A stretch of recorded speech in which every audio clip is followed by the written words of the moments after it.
The weekend was supposed to be quiet. My wife and I had invited a couple of close friends over to the cabin for a small cookout. The grill was heating up, the cooler was packed, and the kids were already splashing around in the pool we had built on our property. But of course, nothing good lasts when Karen lives down the road. I first spotted her over the fence line, sunglasses on, arms folded, glaring like a hawk. She didn't wave, didn't smile. She just stood there for a solid 10 minutes, watching. I knew what was coming. It was only a matter of time before she strutted her way onto my property with some ridiculous demand. And sure enough, here she came, marching up the driveway, heels clacking like she owned the place. "You can't have a party like this," she barked, before she was even halfway to the pool. "This is HOA jurisdiction, and your pool doesn't meet the association's safety standards. I'm shutting this down." I sighed, already tired. "Karen, we've been over this a dozen times. This cabin isn't under the HOA. This pool isn't your business. You don't control what happens here." But Karen wasn't listening. She had spotted the kids in the water and went into full meltdown mode. "Those children are in danger. This is illegal. I'm seizing the pool until the HOA board can review it." She actually tried to storm past me, clipboard raised like it was a weapon. "Not a chance," I said, blocking her path.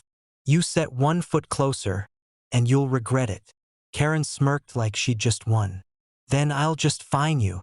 $10,000 for unauthorized construction. Payable immediately or will escalate to lien." The guests were watching now, phones out, recording. Karen noticed and panicked a little.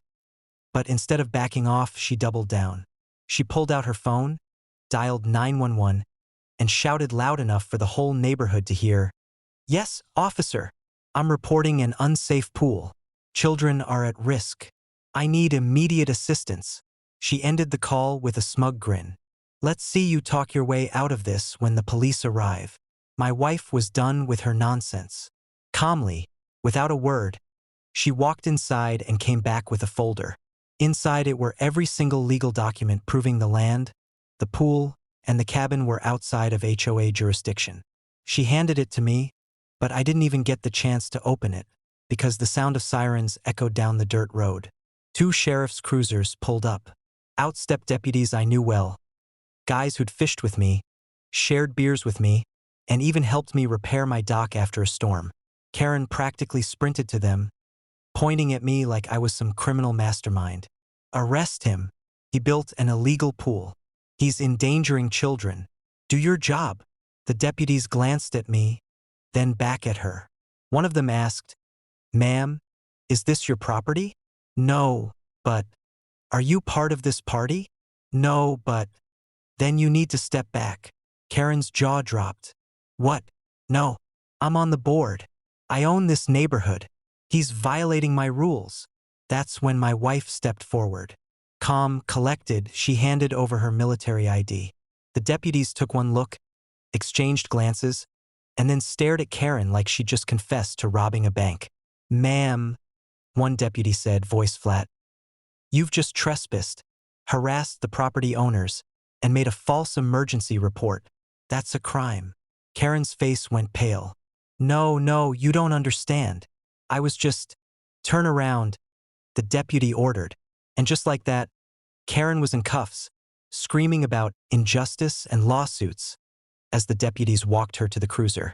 The kids in the pool cheered. My friends laughed. My wife finally cracked a smile.